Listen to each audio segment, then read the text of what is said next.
Hi, this is Dwight Gingrich. Welcome back to Was Jesus Okay with Homosexuality?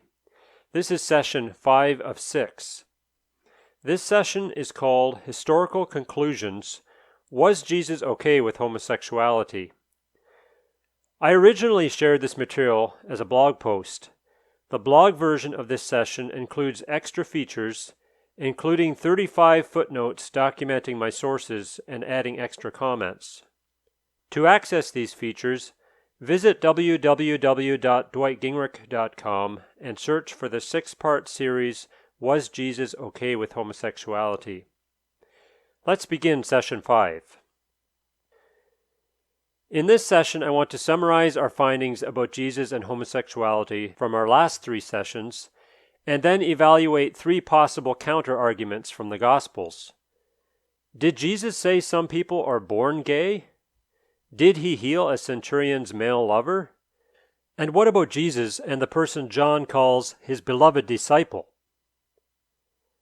I'll finish answering the question, was Jesus okay with homosexual behavior, in this session, and then in my final session I'll address the question, is Jesus okay with homosexual behavior now?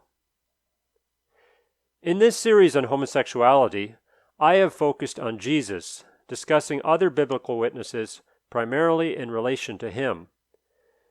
There are at least 2 reasons for this focus on Jesus. First, I believe that being a Christian starts with following Jesus. It certainly does not end there, see my red letter reductionism essay, but it is never less. As John wrote, whoever says he abides in him, in Jesus, ought to walk in the same way in which he walked. 1 John 2, verse 6. If we can learn directly from Jesus how we ought to think and act regarding homosexuality, let us do so. And second, Jesus is often seen as the weak link in the Bible's stance against homosexual behavior. If the idea that Jesus approved of loving same-sex relationships turns out to be historically unbelievable, then this illusion of a weak link is removed, and the witness of all of Scripture is seen to be consistent. In discussing Jesus' views of homosexual behavior, I have also presented much of the other biblical evidence on the topic, but I have not directly addressed valuable questions like, must Christians obey the Leviticus laws against homosexual behavior? Nor have I attempted a detailed exegesis of Paul's teachings against homosexual activity. Rather, I have placed these biblical passages alongside other ancient texts and looked for consistent patterns, with one guiding question: what light do these passages shine on what Jesus himself believed? What then did we find? First, we examined Jesus' apparent silence on homosexuality. Jewish teachers in Jesus' day who mentioned homosexual behavior consistently condemned it, and it was nearly unknown among Jews at the time. It was something out there that non-Jews did, and no Jewish rabbi had to stake out his public position on the topic. If any rabbi had been suspected of disagreeing with this Jewish consensus, he would have been rapidly rejected by fishermen and Pharisee alike. Given this historical evidence, there was little reason for Jesus to specifically mention homosexual behavior, and every reason to assume he agreed with the Jewish consensus. Second, we asked if Jesus' emphasis on love is proof that he approved of loving homosexual relationships. Does love your neighbor mean Jesus affirmed gay love? Ancient Jews saw no contradiction between commanding neighbor love and condemning homosexual activity. Paul likewise paired these teachings in his letters to Rome and Corinth. Unlike our culture, the New Testament consistently contrasts love and sexual indulgence. In Jesus' view, love your neighbor is the second commandment, subordinate to the most important commandment, love the Lord your God. Thus, it is not truly loving to help your neighbor violate God's will. Given this ancient context, Jesus' emphasis on love is not proof that he approved of loving homosexual relationships. If anything, it is the opposite. And third, we considered 3 ways that Jesus' original Jewish audience would have understood him to be addressing the topic of homosexual behavior, despite never explicitly naming it. Jesus taught, "You shall not commit adultery," a command that was understood by ancient Jews to also prohibit, by implication, all other unlawful sexual behaviors. Jesus also taught against porneia, or sexual immorality, which was universally understood in Judaism to include same-sex intercourse. And Jesus warned against aselgia, or debauchery, a word that Jesus could easily turn to as a synonym for homosexual activity and other similarly shocking behavior forbidden by the Jewish law, a word used in 2 Peter 2, verse 7, to describe the filthy conduct of the people of Sodom and Gomorrah. What might Jesus' Jewish listeners say if they heard the claim that Jesus said nothing about homosexual activity? Of course he did. We clearly heard him mention adultery, porneia, and aselgia. But is there counter-evidence? Despite the evidence we've shared in this series, some still point to several events in Jesus' ministry as proof that Jesus affirmed homosexual behavior, as long as it was loving and consensual. In this session, I'd like to discuss 3 examples that are perhaps most often mentioned. It's my impression that relatively few scholars find the following argument significant, but some do, so I will address them. The first counter-argument is a suggestion that Jesus said some people are born gay. This argument uses Jesus' words about eunuchs from Matthew 19, verse 12. Quote, "For there are eunuchs who have been so from birth, and there are eunuchs who have been made eunuchs by men, and there are eunuchs who have made themselves eunuchs for the sake of the kingdom of heaven. Let the one who is able to receive this, receive it." Clearly, Jesus affirmed that some people are born as eunuchs.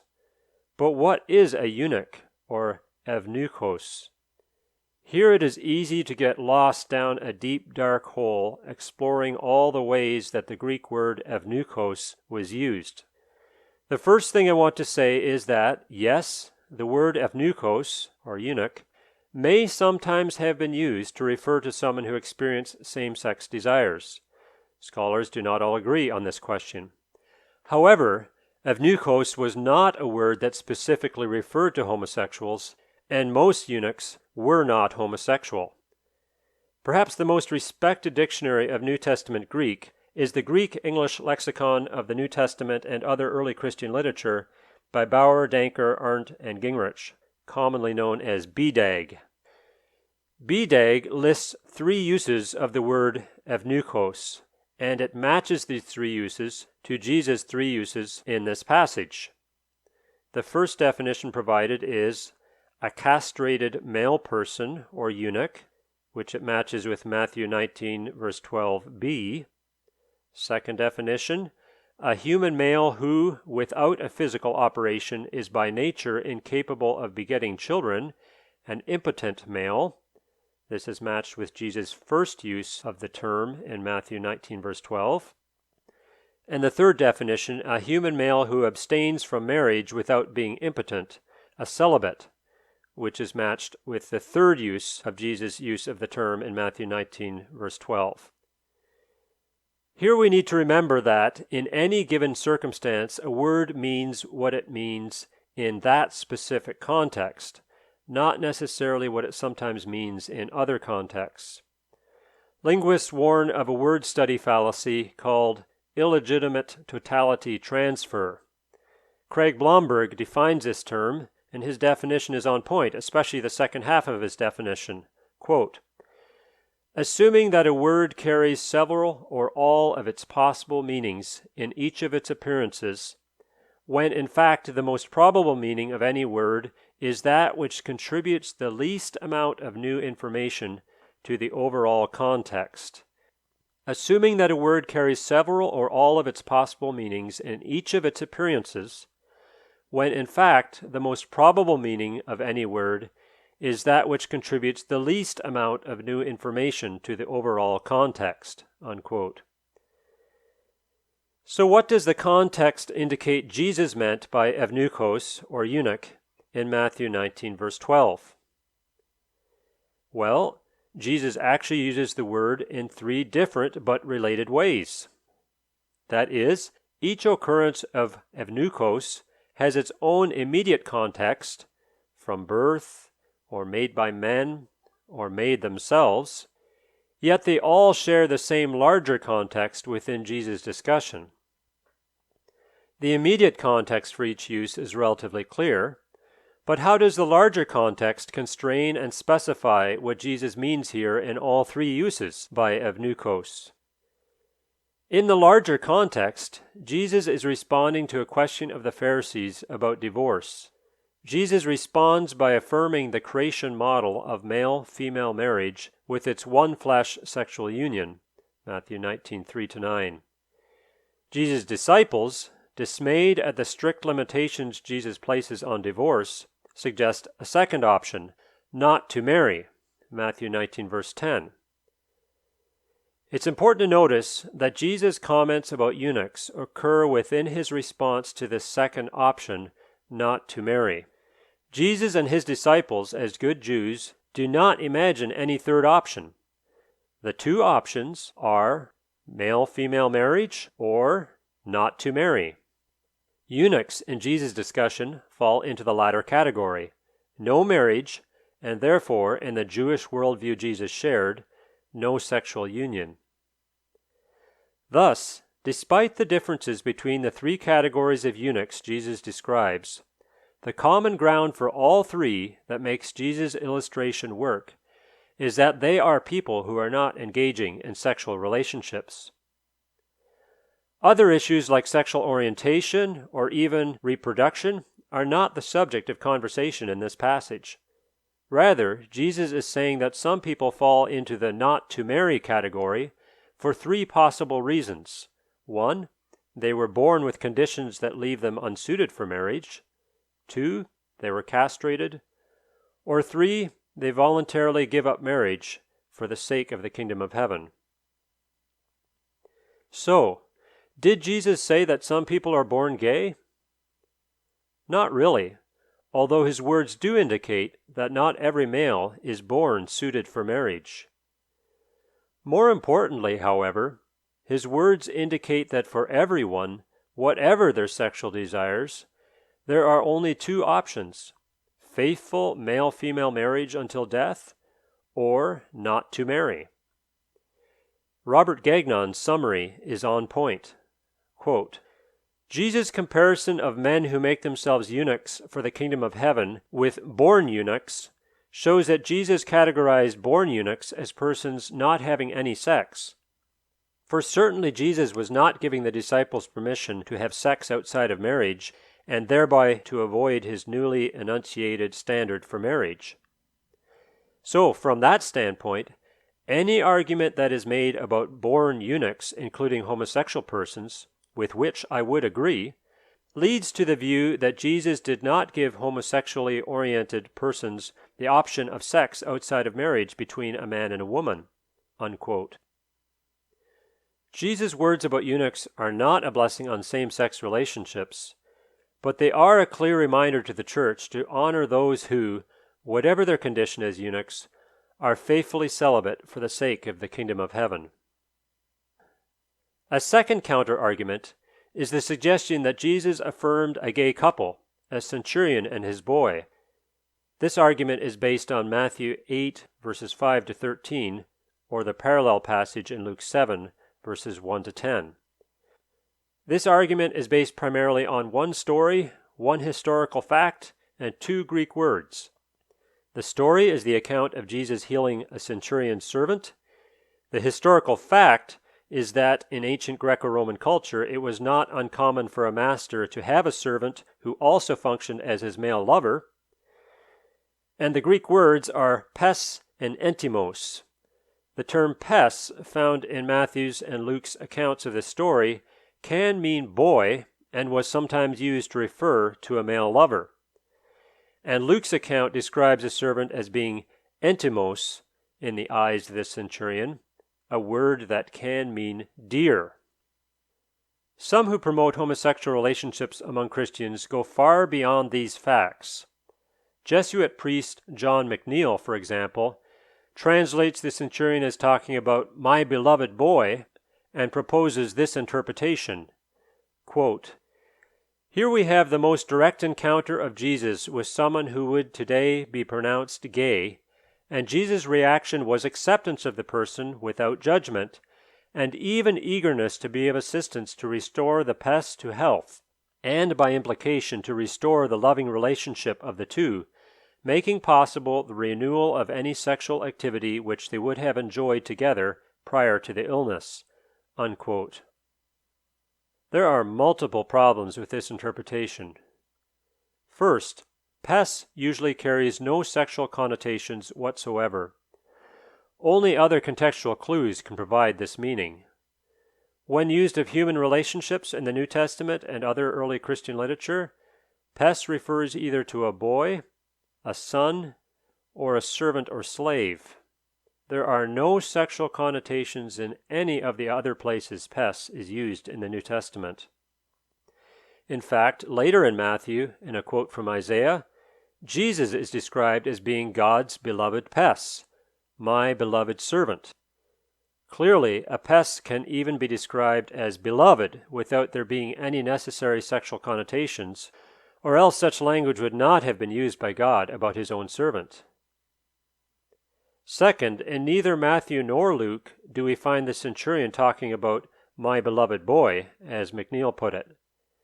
What we have instead is the narrator Luke saying that the centurion's doulos, slave or servant, was entimos in the eyes of the centurion. Much has been made of how the similar terms pes and doulos are used in Matthew's and Luke's accounts, but no explanation is sure enough to strongly determine our interpretation of the passage. More clearly, entimos fails to support the case for homosexual relationship. Though entimos can be translated dear, the two main senses of the word in the New Testament are honored, respected, or valuable, precious. Dear, in fact, is related to the latter sense. It can imply an emotional attachment based on value, without the presence of sexual desire. Most English translations of this verse use a term such as highly valued. The servant was highly valued in his master's eyes. Similarly, Luke's only other use of entimos is usually translated as distinguished or honorable. See Luke 14, verse 8. Some argue that it is unreasonable to imagine a Roman centurion would plead for Jesus to heal a mere servant unless that servant were his lover. But are we willing to argue that sexual interest is the strongest possible motivation? If this centurion could possess a faith greater than Jesus had found in Israel, see Matthew 8, verse 10, why could he not also possess a great and non-sexual concern for a valued servant?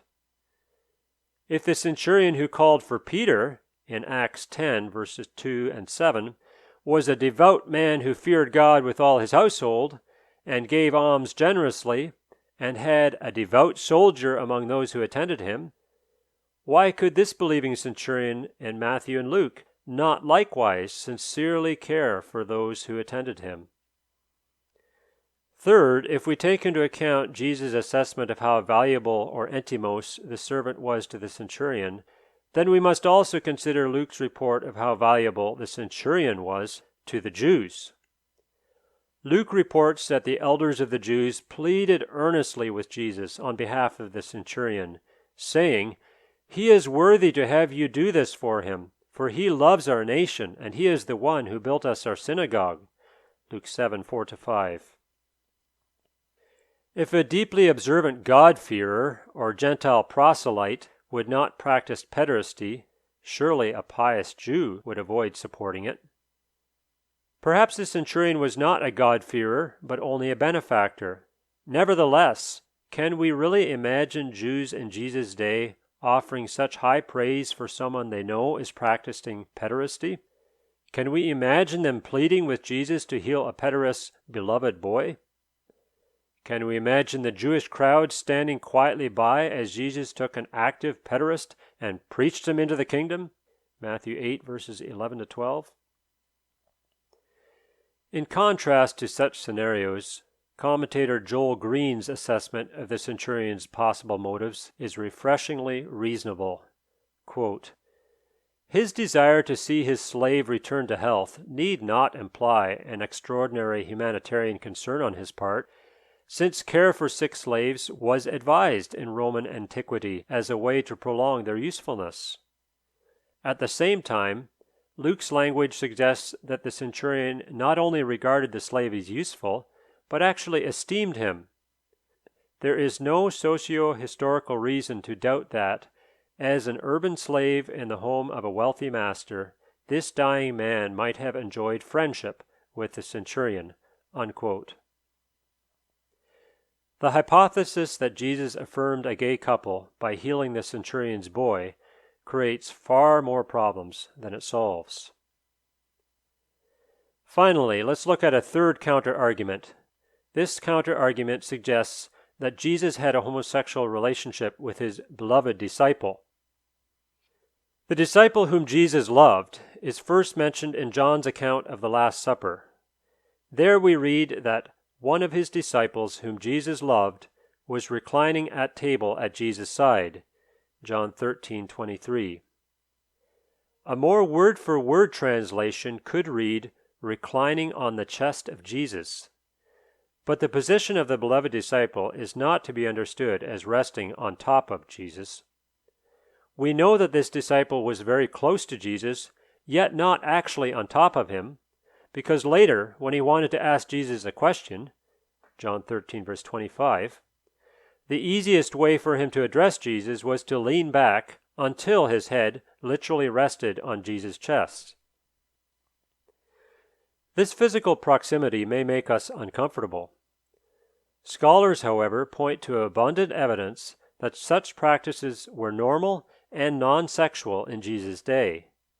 For special meals like the Passover, people reclined next to each other on couches to eat. If this Last Supper meal followed standard banquet procedure, 3 people were reclining at the head table, including Jesus and his beloved disciple leaning on his left elbow just to Jesus' right. The parable of the rich man and Lazarus similarly describes Lazarus lying on the chest of Abraham, Luke 16, verse 23. As one commentator says, one might also lay one's head on another's bosom, which in that culture, far more tactile than our own, had no necessary sexual connotations. Commentator Klink reminds us of our own cultural biases. Quote, "The Western reader must be immediately reminded that such physical closeness was, and is, quite different in an Eastern context. In many parts of the world today, men walk down the street holding hands as a sign of friendship, not as a sign of homosexuality. This is an especially common practice between 2 men operating together in a business relationship, reflecting mutual respect and trust. With this in view, the actions of the beloved disciple become wordless communication that shows mutual trust and respect." Unquote. Some point to an event during Jesus' crucifixion as more evidence that Jesus had an erotic relationship with the disciple whom he loved. In John 19, verses 26 to 27, we read, "When Jesus saw his mother and the disciple whom he loved standing nearby, he said to his mother, 'Woman, behold your son.' Then he said to the disciple, 'Behold your mother.' And from that hour the disciple took her to his own home." Commentator Keener, however, points to multiple ancient Greek texts in which people either promise to take a friend's mother as their own if the friend dies, or entrust their own mother to the care of a friend. He also points to texts which described a disciple's virtue in terms of caring for the teacher's family. In this case, there was an additional motivation for Jesus' choice. This from Keener, quote, "Most important, because Jesus' brothers did not believe, Jesus entrusted his believing mother to a disciple. This model suggests that the ties of the believing community must be stronger than natural familial bonds, a moral amply illustrated by the Jesus tradition." Unquote. How then do we explain this disciple's special title as the one Jesus loved? First, the beloved disciple was probably the Apostle John, who was indeed part of the inner circle of the 3 disciples closest to Jesus. Second, he was probably also the author of the Gospel, and may have used this term as a form of authorial modesty and gratitude for receiving Jesus' love. And third, his anonymity invites the reader to interact with him not just as a historical figure, but as an ideal disciple to be imitated.